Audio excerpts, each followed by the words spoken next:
하나님의 말씀인 성경을 주셨습니다. 성경은 어떻게 보면 돌비와 같은 역할이라고 할 수 있겠어요.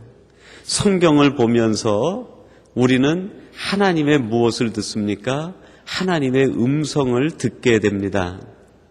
성경을 보는 것 얼마나 귀한 일인지 몰라요. 그래서 계시록 1장에 보면 기록된 말씀을 듣고 보는 자가 복이 있다 그랬어요.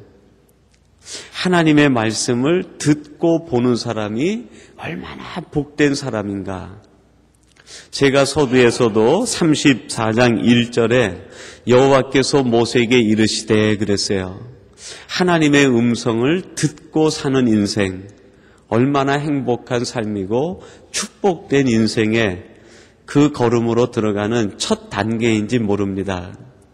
이 땅에 수많은 사람들이 있지만 그들 가운데 성경을 보고 성경 말씀을 읽고 사는 사람들이 얼마나 되겠습니까?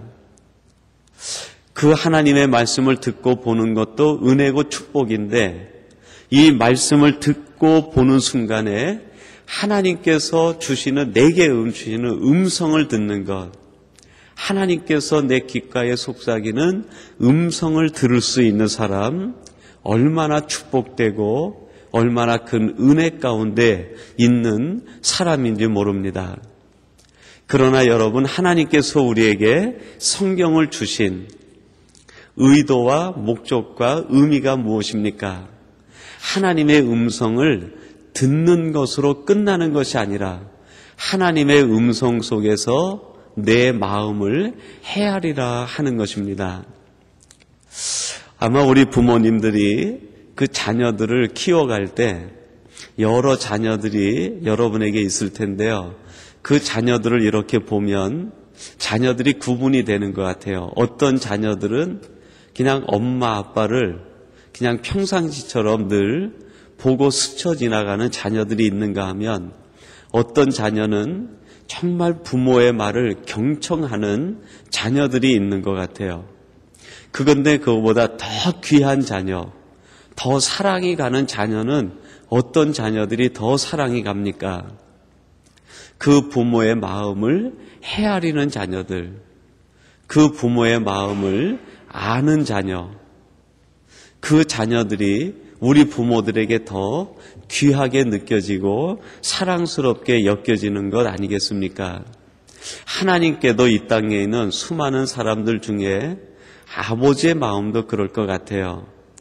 아버지가 있다는 것을 생각하고 살아가는 자녀들, 그보다 더 아버지께 사랑스러운 자녀들은 늘 하나님의 말씀을 가까이 하고 경청하는 자녀들.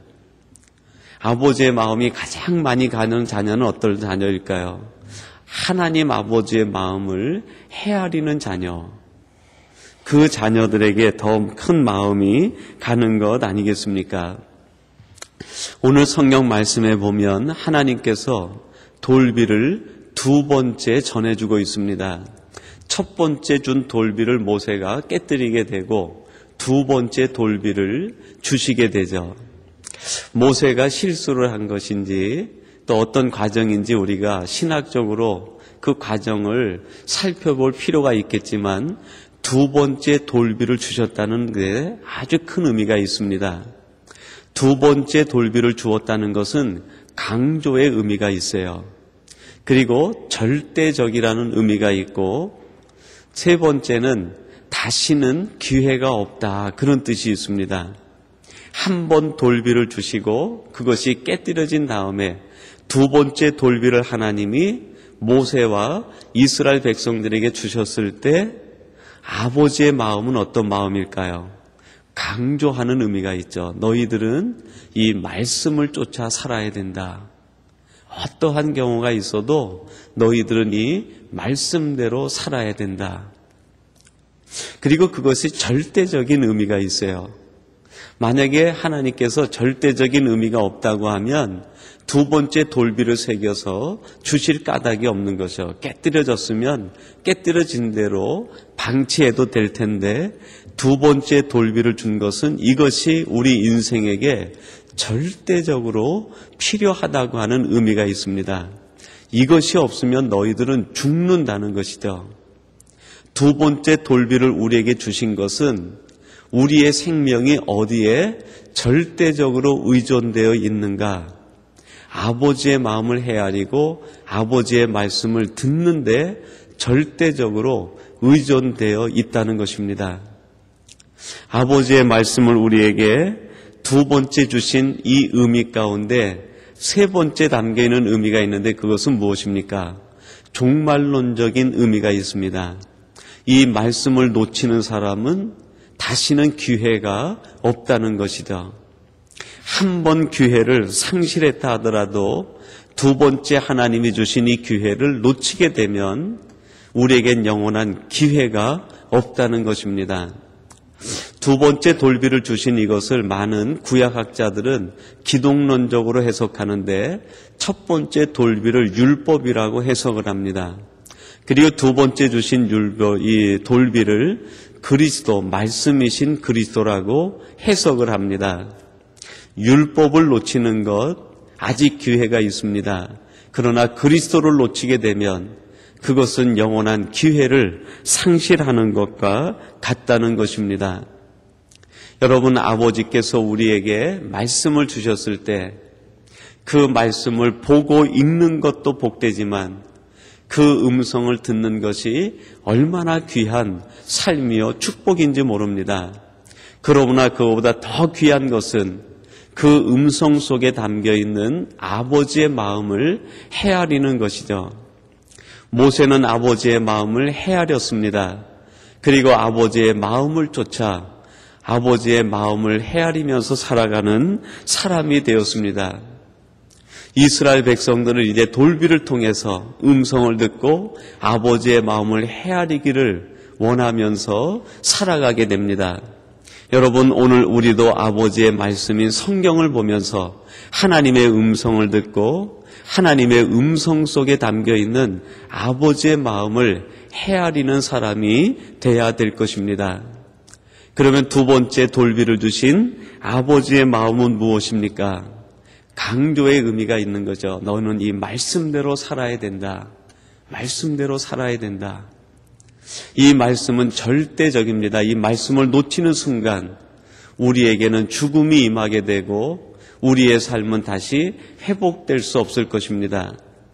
이 말씀은 종말론적인 의미가 있는데 바로 예수 그리스도를 놓치면 다시는 우리에게 기회가 없다는 것입니다.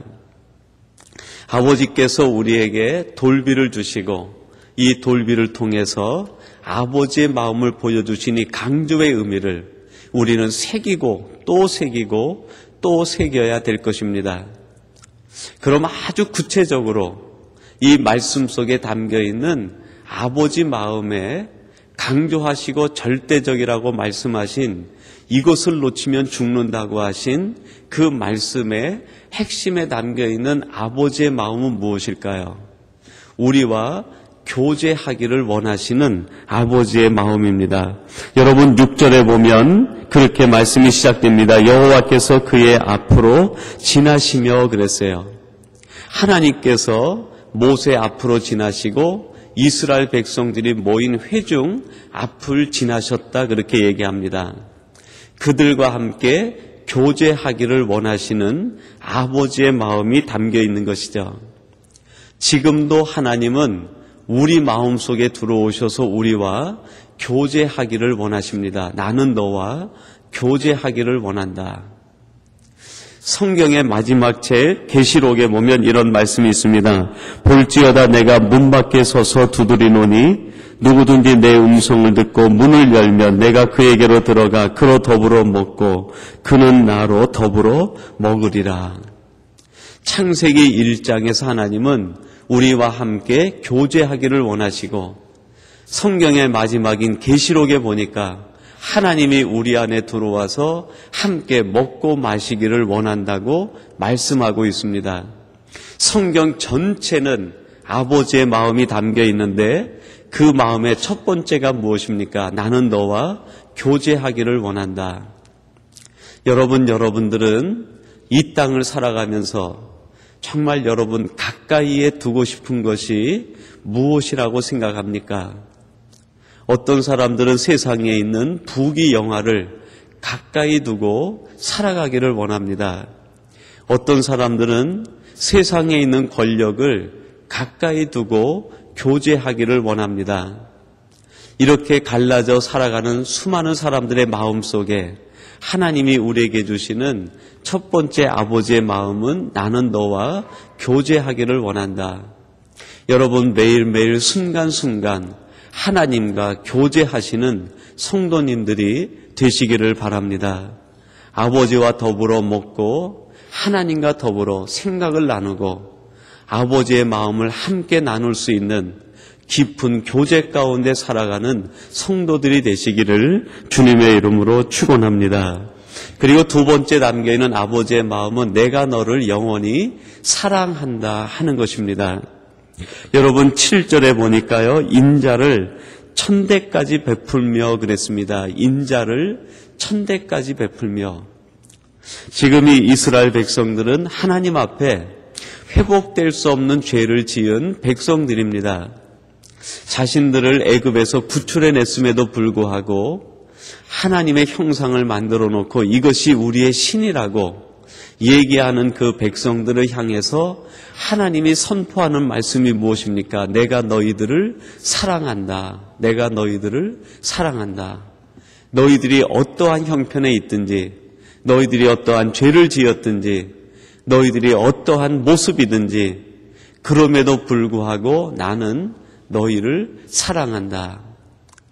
여러분, 아버지의 마음은 사랑의 마음입니다. 우리를 향해서 끊임없이 하나님께서 여러 가지 모양으로 말씀하시는 말씀 속에 담겨있는 가장 큰 아버지의 마음은 사랑의 마음이죠. 내가 너를 사랑한다. 여러분, 하나님께서 우리를 사랑하신다고 하는 이 마음을 놓치지 마시고 우리가 어떠한 형편에 있든지 아버지의 사랑을 누리면서 아버지의 사랑이 여러분 심령 속에 회복되어 하나님과 더불어 깊은 교제와 사랑을 나누시는 우리 복된 성도들이 되시기를 주님의 이름으로 축원합니다. 아버지의 이 깊은 마음을 헤아리고 이 마음 속에서 오늘도 살아가신 우리 복된 성도님들이 되시기를 주님의 이름으로 축원합니다. 우리 같이 기도하겠습니다. 아버지 하나님, 오늘도 저들 하나님 앞에 나와 예배하게 하시고 특별히 주신 말씀을 통해서 이스라엘 백성들에게 두 번째 돌비를 주신 아버지의 뜻을, 아버지의 마음을 저희들이 함께 살필 수 있도록 인도해 주시니 감사합니다. 아버지의 마음을 아는 모세에게 하나님의 음성을 들려주셨고 그 음성을 새겨 돌비로 이스라엘 백성들에게 전달하게 하신 하나님, 그 돌비를 통하여 이스라엘 백성들은 아버지의 음성을 듣고 그 음성 속에 담겨있는 하나님의 강조하신 마음을 헤아릴 수 있었습니다. 하나님, 저희들도 기록된 이 말씀을 통하여 하나님의 음성을 듣게 하시고 음성을 듣는 것에서 그치는 것이 아니라 아버지의 마음을 헤아릴 수 있게 도와주시옵소서. 우리를 향해 끊임없이 강조하시고 이것을 놓치면 죽는다고 하시는 하나님의 마음을 헤아리며 음성을 듣는 저희들 되게 하여 주시옵소서. 우리와 교제하기 원하시는 하나님과 오늘도 깊은 교제를 나누며 살아가는 저희들 되게 하시고 우리를 택하사 내가 너를 영원히 사랑한다고 하시는 아버지의 마음을 헤아리며 하나님과 사랑의 교제를 나누며 살아가는 저희들 되게 해 주옵소서. 우리를 사랑하시는 만큼 악을 미워하시는 아버지의 마음을 헤아려 저희들이 늘 하나님과 동행하는 삶을 살게 도와주시옵소서.